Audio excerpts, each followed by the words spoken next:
Então aconteceu que no segundo 1023º ano do governo do Jonas, o Membronita pensou, e estando a ponderar, sua mente se iluminou e pôde ver claramente. Pois em verdade vos digo, meus fiéis, que se dentre vós algum membronita, deste emana sabedoria e conhecimento, e a verdade vos libertará. Sábio é o membronita que conhece os limites da própria ignorância. A sua alma está em jogo. Decidi investigar melhor o assunto. E que depois de muito conhecimento adquirir, descobre que, por fim, nada sabe. O membro fiel. Saudações, membronitas! Eu sou o Ozzy e esse é o Membro Pod, seu canal de podcast de estudo da história da Igreja de Jesus Cristo dos Santos dos Últimos Dias. Orson Hyde, a gente já falou sobre Orson Pratt alguns episódios anteriores. Os dois foram no Quórum dos 12 Apóstolos, lá da primeira organização. Também teve o nosso amigo Thomas B. Marsh, que também foi da organização do Quórum dos 12. A gente vai falar um pouquinho sobre o Hyde hoje, Orson Hyde. Ele entrou também para a primeira organização do Quórum dos 12, lá de 1835, foi até 39, foi removido. O que aconteceu? A gente vai ver por que ele saiu do Quórum dos 12. Mas logo entrou de novo, né? Foi removido em maio. Em junho já entrou de novo, né, e ficou até o final. Ele também virou presidente do Quórum dos 12. Lembra que a gente falou no episódio anterior? Thomas B. Marsh foi o primeiríssimo ali presidente do Quórum dos 12, mas também o nosso coleguinha de hoje, Orson Hyde, foi presidente sim do Quórum dos 12. Ele nasceu em janeiro de 1805, olha aí, o mesmo ano de Joseph Smith, tá quase um ano mais velho, né? Joseph Smith nasceu em dezembro. E ele morreu em 1878 com 73 anos de idade. Na Wikipédia está falando que ele nasceu em Connecticut, o pai dele serviu na guerra de 1812 e a mãe dele morreu quando ele tinha 7 anos de idade.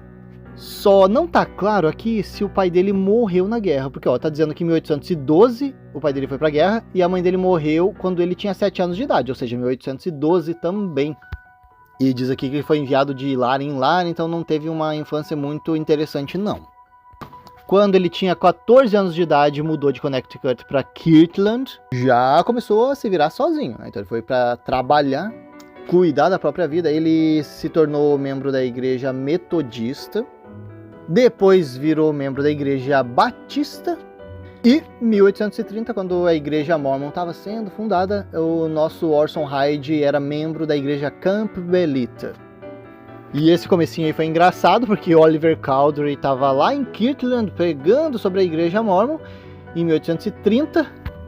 E nessas pregações públicas, quem estava lá pregando contra o livro de Mormon e contra a igreja de Joseph Smith era nosso amigo Orson Hyde. Mas o que aconteceu é que um antigo ministro aí do Orson Hyde, que ele considerava bastante, entrou para a igreja Sud. Ele começou a dar uma estudada, uma investigada sobre o assunto. Quem era esse antigo ministro aí que ele admirava? Sidney Rigdon.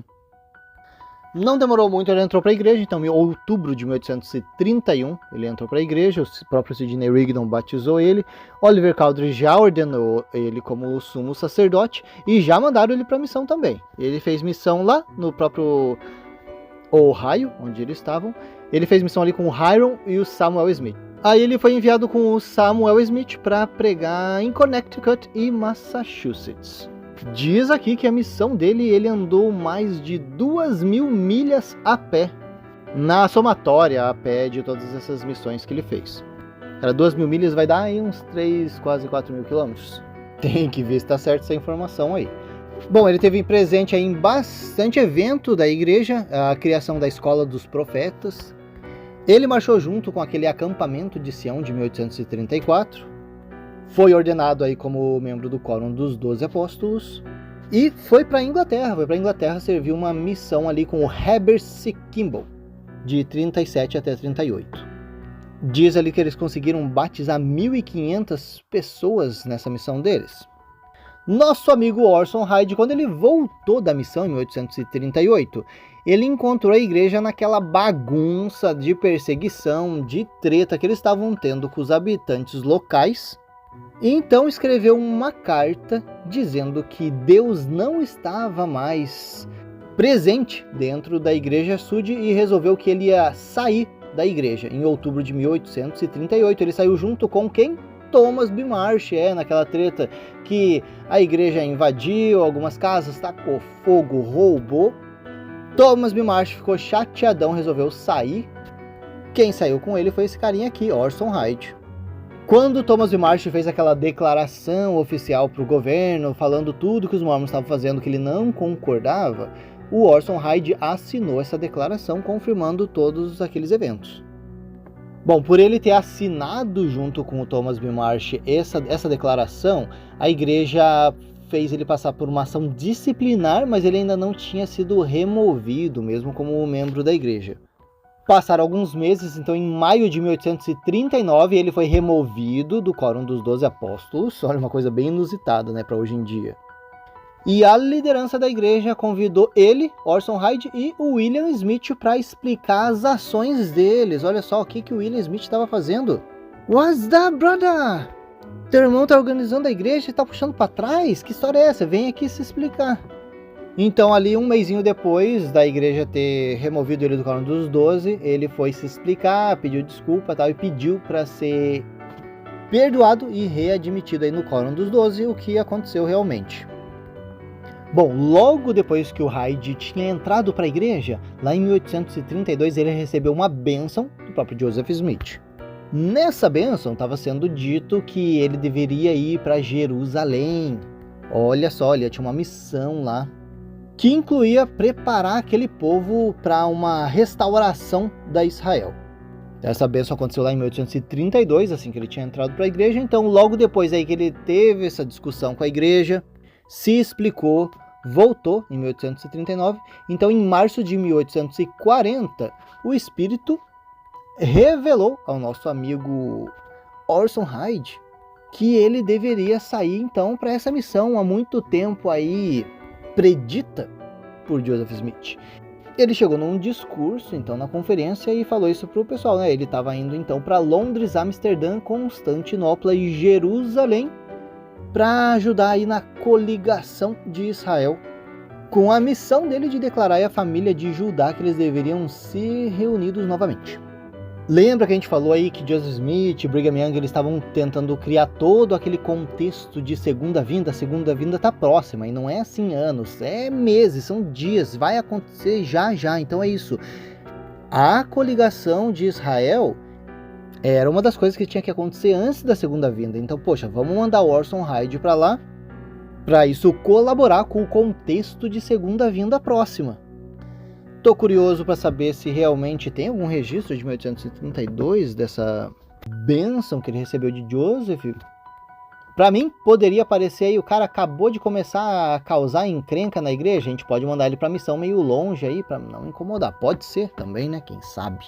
Bom, nosso Orson Hyde precisava de um companheirinho aí para a missão dele, então Joseph Smith resolveu escolher John Page para ser o companheiro dele nessa missão. Eles saíram de Nauvoo, embarcaram aí para essa missão em Jerusalém em abril de 1840. Orson Hyde ficou de encontrar o John Page lá em Nova York, onde eles iam pegar o barco, o navio para Jerusalém, só que Orson Hyde esperou e o John Page nunca apareceu. Ficou sem companheiro, resolveu então embarcar para Jerusalém sozinho. Diz o Orson Hyde também quis fazer a parte daquela visão que ele teve. Pois é, ele falou que ele teve uma visão. Então, ele tinha recebido a bênção em 1832 e quando ele chegou para dar aquele discurso dizendo que ele tinha que ir para Jerusalém ali, né, em 1840, ele falou isso porque ele tinha acabado de ter uma visão dessa missão que ele ia fazer. Nessa missão, ele ia estar sozinho. Será que ele falou isso no discurso? Falou assim, ó, eu tô indo pra uma missão e eu vou estar sozinho. Por que Joseph Smith ia mandar mais um cara se na missão não tinha? Sei lá, umas histórias meio confusas. Enfim, ele foi para Jerusalém sozinho. Antes de chegar em Jerusalém, ele foi primeiro para a Alemanha. Antes não era a Alemanha, né? Era o Império Otomano. deu uma passadinha ali no Egito e depois chegou em Jerusalém. Mas chegando em Jerusalém ele não ficou muito tempo não, ele chegou numa quinta-feira e já saiu na segunda, não ficou nem uma semana inteira.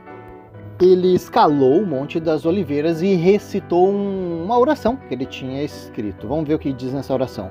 Agora, ó Senhor, teu servo foi obediente à visão celestial que lhe deste em sua terra natal, e sob a sombra de teu braço estendido ele chegou em segurança a este lugar para dedicar e consagrar esta terra a ti, para a reunião dos remanescentes dispersos de Judá, de acordo com as predições dos santos profetas, para a edificação de Jerusalém.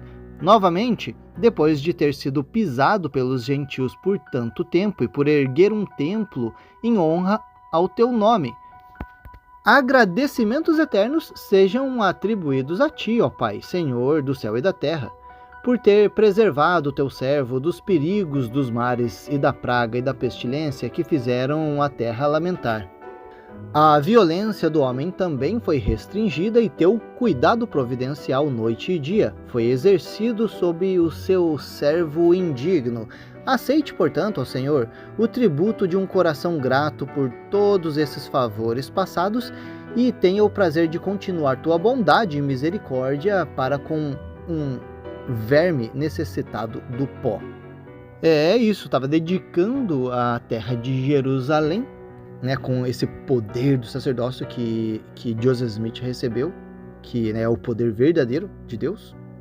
Então Orson Hyde foi enviado para lá para dedicar então a terra de Jerusalém, também agradecer um monte aí por ter chego vivo em segurança.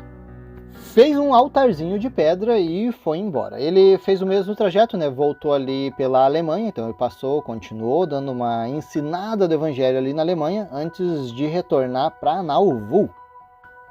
Tô vendo aqui que foi dedicado em 1979, então aí recente, um memorial pro Orson Hyde lá no Monte das Oliveiras. Será que tem esse memorial ainda? E nesse memorial colocaram aquela oração que ele fez.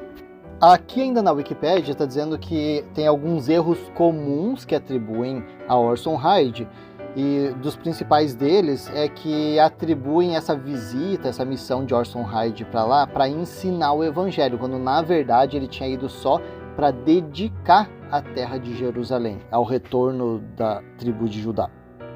Bom, não sei, né? Não sei se está batendo com aquele sonho que ele teve, com a promessa.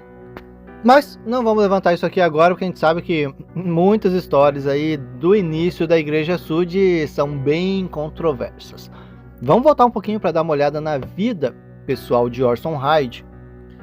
Em 1834, ele casou com a Marinda Nancy Johnson.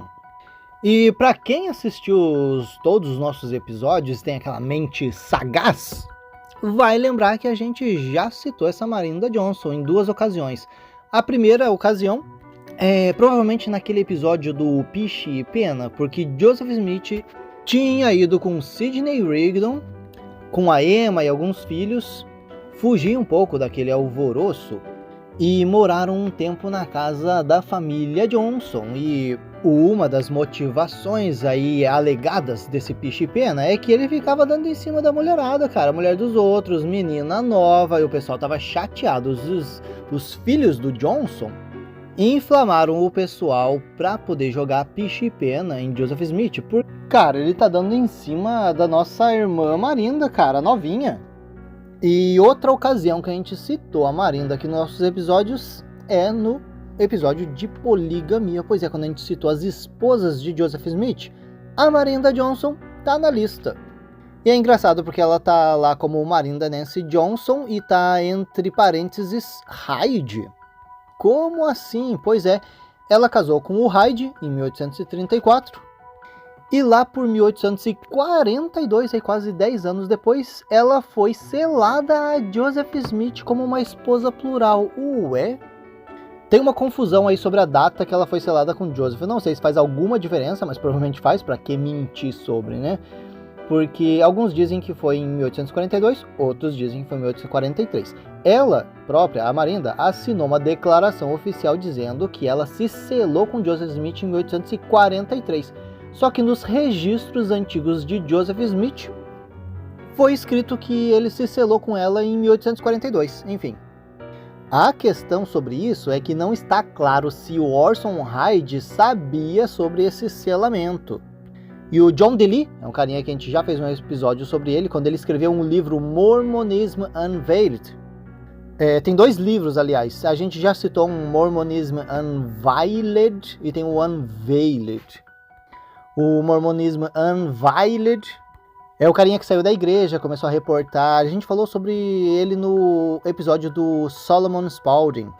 Reportou algumas similaridades do livro de Mormon com os registros de Solomon Spaulding.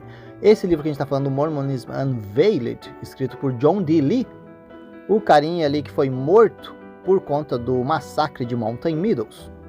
Ele registrou nesse livro que talvez o Orson Hyde tenha dado consentimento sobre esse casamento, mas não se tem muita certeza. O que se sabe é que quando ele voltou da missão, o Orson Hyde, ele soube sobre a questão do casamento plural, se casou com mais 2 esposas. No final das contas, na vida dele, ele acabou tendo 8 esposas e foi pai de 32 crianças. E ele acabou sim se divorciando da Marinda Johnson, só que foi lá em 1870, Joseph Smith já tinha morrido há muito tempo. Ou seja, nossa Marinda Johnson era Dona Rosa e seus 2 maridos, pois estava casada com o Orson Hyde e também se selou com Joseph Smith ao mesmo tempo. O que dizem as más línguas é que ali Joseph Smith ele já tinha criado um afeto por ela quando ele morou na casa dos Johnson. Bom, ela acabou casando com o Hyde, mas parece que aí quando o Joseph Smith viu ela de novo, ele sentiu esse forte desejo de que ela seria uma das esposas plurais dele. Independente dela já ser casada aí com um membro do Quórum dos 12, saindo totalmente fora da curva daquela revelação sobre a poligamia. Vai ser mulher virgem, que não é casada, né? É proibido ter mais de um marido, a mulher. Pois é, essas regras aí muito controversas.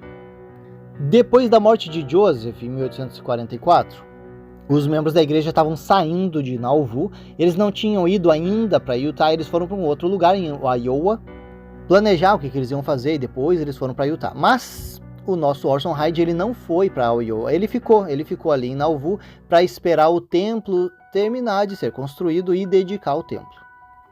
Nosso Orson Hyde também ele foi membro daquele conselho dos 50, pois é.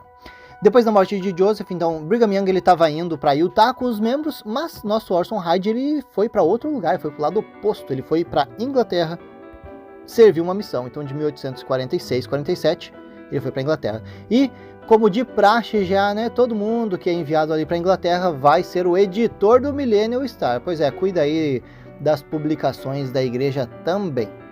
É isso, né? A gente já... Bom, quem foi membro da igreja já sabe, né? Faz tudo. Você aprende a lidar, a administrar vários setores da igreja. Vai ser presidente do coro, vai ser presidente dos rapazes. Faz de tudo um pouco. Voltando, em 1847, ele foi chamado como presidente, então, do Quórum dos 12 Apóstolos. Mas não foi para Utah ainda, ele ficou ali em Iowa até 1852, só em 1852 que ele foi para Utah. E em 1875 ele teve que encarar uma situação onde o Brigham Young ele já tinha usado aí de uma estratégia para poder ser o próximo presidente da igreja, quando o Brigham Young mexeu os pauzinhos sobre a questão de quem é o maior dentro do Quórum dos 12. Então, esse status sênior aí de prioridade é quem foi chamado primeiro. Mas Brigham Young falou assim, olha, quem foi removido do Quórum dos 12 e voltou depois, vai começar do zero, né? Então perde aí o status sênior na lista. Então com isso, né, Brigham Young ele conseguiu ser o próximo presidente da igreja. E também então foi assim que o Orson Pratt, lembra que a gente falou, ele foi rebaixado na posição aí do Quórum dos 12. E também o nosso coleguinha de hoje, né, o Orson Hyde, também saiu lá de cima e foi lá para trás na fila de novo. Sendo assim, então, o próximo na lista a ser o presidente do Quórum dos 12 seria o John Taylor, né? Então em 1875 o John Taylor assumiu a presidência do Quórum dos 12 e o Orson Hyde saiu. Não muito tempo depois também ele faleceu, né? Ele saiu de presidente do Quórum dos 12 em 75, faleceu em 1878, teve um ataque cardíaco. Vamos dar uma olhadinha agora no site Investigações Sud para a gente ver se encontra alguma coisa. Eles estão falando sobre esse casamento de Joseph Smith com a Marinda. O que isso tem a ver? O que eles explicam é que Joseph Smith ele tinha aquela ideia de alma gêmea, sabe? Ele falava lá na pré-existência, essa mulher foi dedicada para mim, né? Então mesmo que a gente não esteja casado aqui, ela é minha, ela pertence a mim. E essa ideia que ele sugeriu quando ele falou que a Marinda era dele, vai ter que ser lá comigo, cara. Eu sei que ela casou contigo, Orson Hyde, mas ela é minha alma gêmea, cara. O que eu posso fazer? Só que, olha aqui, agora a gente está entendendo um pouquinho qual que é aquela história da data. Por que uns dizem 42, outros dizem 43? Para proteger a história, olha só por que aconteceu. Ela casou, a Marindinha casou em 1834 com Orson Hyde. Beleza. Alguns anos depois, 1840, a igreja mandou Orson Hyde para uma missão ali tal de 3 anos, ele levou 3 anos para Jerusalém. A gente tem que ver essas datas depois, né? 2 anos de missão, ele ainda estava na missão, e Joseph Smith foi selado com a Marinda. Então ele foi em 40, voltou em 43. Os registros dizem que o Joseph foi selado em 42, a Marinda afirma que foi em 43.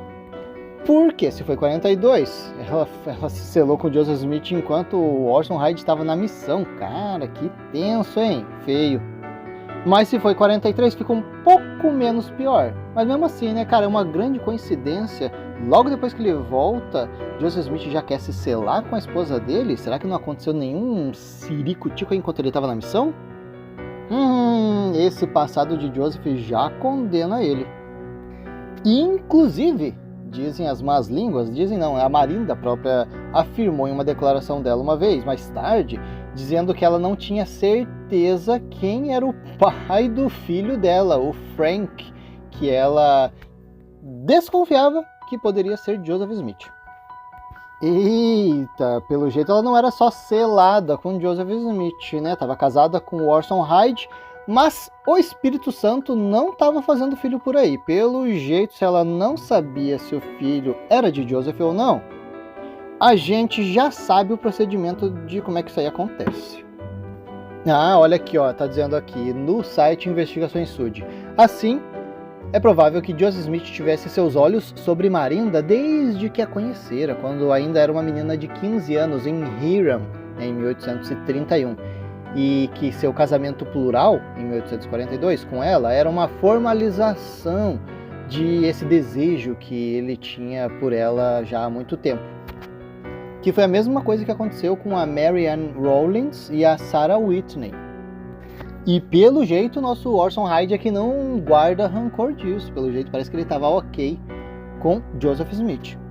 Porque muitos anos depois da morte de Joseph, o nosso Orson Hyde estava ali dando um discurso em 1858 e ele estava, botando a bola de Joseph lá em cima.